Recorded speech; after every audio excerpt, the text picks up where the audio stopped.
नमस्कार मित्रांनो, परीक्षा परिषदेचे परीक्षेचे सप्टेंबर किंवा ऑक्टोबरमध्ये ऑनलाईन TET अर्थातच CBT अर्थातच कॉम्प्युटर बेस्ड टेस्ट घेण्याचं जवळपास निश्चित झालं असं चित्र आज दिसत आहे। आणि ही टेस्ट अर्थात ही परीक्षा IBPS पॅटर्ननुसार असणार आहे आणि IBPS पॅटर्ननुसार हा जर परीक्षा आयोजित केली गेली तर या परीक्षेबद्दल आपण कसं सतर्क राहायचं, आपण आपल्या सेंटरवर गेल्याच्यानंतर स्क्रीनवर आपल्याला कोणते ऑप्शन दिसतील, आपल्याला कोणते ऑप्शन सिलेक्ट करायचे, नेमकी कोणती बटन आपल्याला तिथे दिसतील, काय सिलेक्ट करायचं, या सगळ्या गोष्टीची आपण थोडक्यात आणि इत्थंभूत चर्चा करणार आहोत। हा व्हिडिओ अत्यंत महत्त्वाचा आहे।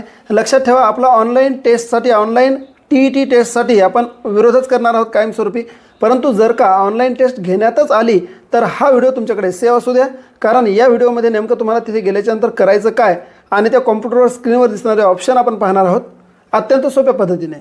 थोडक्यात म्हणजे काय तर ऑनलाईन टेस्ट कशी सोडवायची, त्या स्क्रीनवरचे जे ऑप्शन आहेत तुम्हाला काय सिलेक्ट करायचं आणि पेपर कसा सोडवायचा थोडक्यात आपण या व्हिडिओमध्ये पाहणार आहोत।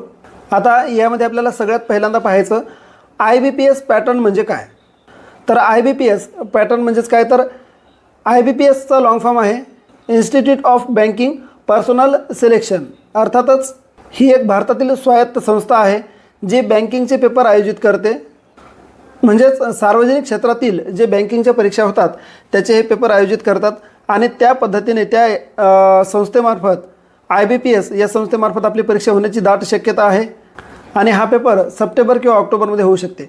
आणि एक लक्षात ठेवायचं की त्याआधी आपला CTET महत्त्वाचा पेपर आहे, हा अत्यंत जोर देऊन आपल्याला पेपर द्यायचा आहे, त्याची आपण मालिका सुरू करणारच आहोत। उद्यापासून आपला रोज एक व्हिडिओ CTET बद्दल येणारच आहे, आपण फॉलो करून ठेवा, यूट्यूबला पाहत असाल तर सबस्क्राईब करून ठेवा।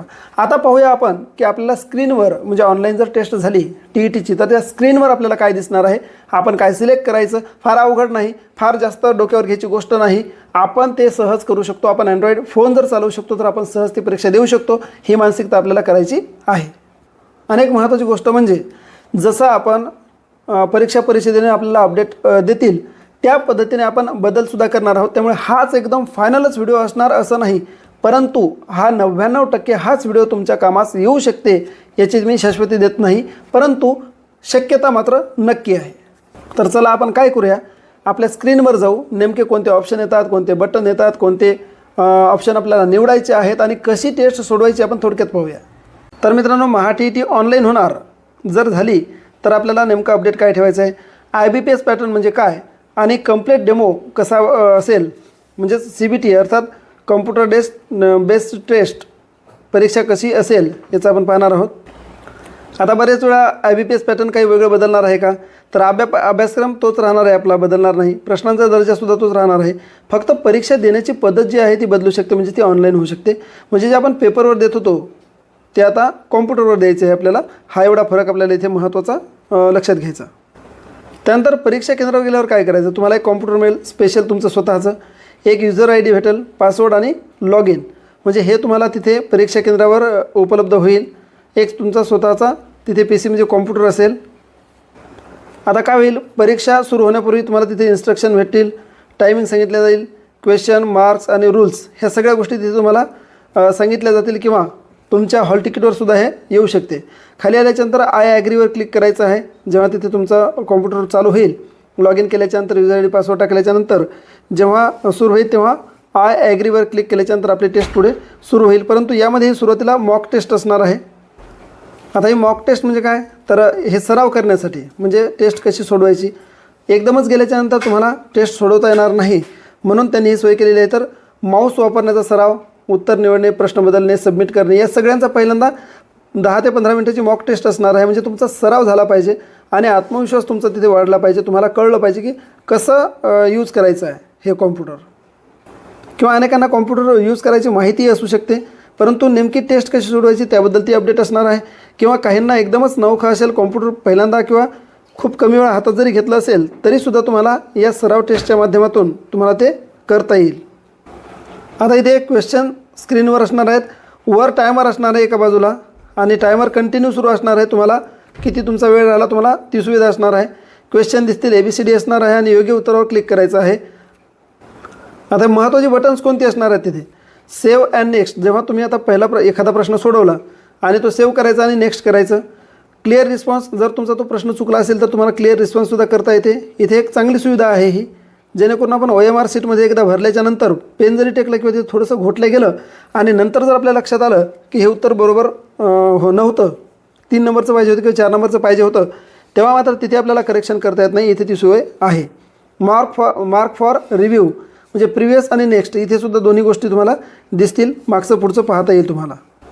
आता क्वेश्चन पॅलेट कसा असणार आहे, तर अटेम्प्टेड तुम्हाला हिरव्या रंगाने येणार आहे, नॉट अटेम्प्टेड जसं आहे तसं पांढरा, रिव्ह्यू आणि करंट क्वेश्चन म्हणजे जे सोडवत आहेत तुमचा हा असणार आहे. या पद्धतीने तुम्हाला तिथे ऑप्शन दिसतील. आणि आता ऑप्शन झाल्याच्या नंतर वेळ संपल्याच्यानंतर काय होणार आहे, मग आपण ऑटो सबमिट होणार आहे. जर तुमचा वेळ संपलेला असेल तर ऑटो सबमिट होईल, किंवा तुम्हाला वेळेच्या आधी जर तुम्ही संपवली असेल टेस्ट तर तुम्ही स्वतः फायनल सबमिशनसुद्धा करू शकता. आता या पद्धतीने इतकी सोपी ही टेस्ट असणार आहे.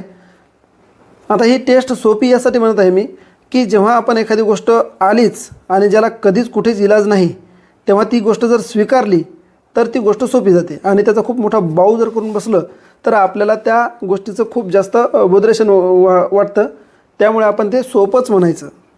पण याचा अर्थ असा नाही की आपला TETला विरोध नाही किंवा ऑनलाईनला विरोध नाही. ज्या गोष्टीला जिथे अशक्य किंवा इलाजच नसते तेव्हा आपल्याला तयार राहावं लागते. आता ही चूक करायची नाही कोणती, एका प्रश्नावर जास्त वेळ घालवायचा नाही. त्यानंतर प्रथम सोपे प्रश्न, नंतर अवघड प्रश्न. आता फक्त इथे एक गोष्ट आहे की जे आपलं 10 ते 15 मिनिट गोल गोल गोल गोल गोल गोल गोल करायला जात होते, म्हणजे आपल्याला टिकल्या मारायच्या होते जशा अशा OMR शीटवर, ते इथं आपल्याला मात्र एका क्लिकनं होणार आहे. तो वेळ आपला वाचू शकते इथे. आता आपल्याला मात्र काय करायचं, यशासाठी काय करायचं, यश मिळवण्यासाठी आपण जर कॉम्प्युटर चालवत नसाल तर किमान आपण 1-2 महिने कॉम्प्युटरचा थोडा थोडा सराव करा. आपल्याकडे लॅपटॉप किंवा कॉम्प्युटर नसेल तर नेट कॅफेवर जा, एखादा तास रोज बसा. कॉम्प्युटर तुम्हाला माऊसचा स्पीड, त्याच्यानंतर टाईम मॅनेजमेंट, नेव्हिगेशनची सवय लागा. बरेचदा आपण माऊस धरतो परंतु आपला ते योग्य ठिकाणी माऊस पटकन जात नाही, आपल्याला त्याच्यात वेळ लागतो. किंवा जर आधी सराव कॉम्प्युटर चालवायचा केला नाही तर आपला तिथे आत्मविश्वास मात्र ढासळतो. तिथे आपल्याला मदत करायला कोणीही नसणार आहे. आधी आपल्याला काहीही करता येते. आधी आपण सराव करून घेऊ, त्यानंतर आपण तिथे परीक्षा द्यायला जाऊ. तर मित्रांनो, आपण तयार राहूया, कारण काही गोष्टी जिथे इलाज नसते तिथे आपल्याला कंबर कसून तयार राहावं लागते. हा जर व्हिडिओ आवडला असेल तर लाईक करा, कॉमेंट करा, शेअर करा, सबस्क्राईब करा आणि फॉलोसुद्धा करा. फेसबुकला पाहत असाल तर फॉलो करा आणि यूट्यूबला पाहत असाल तर सबस्क्राईब करा.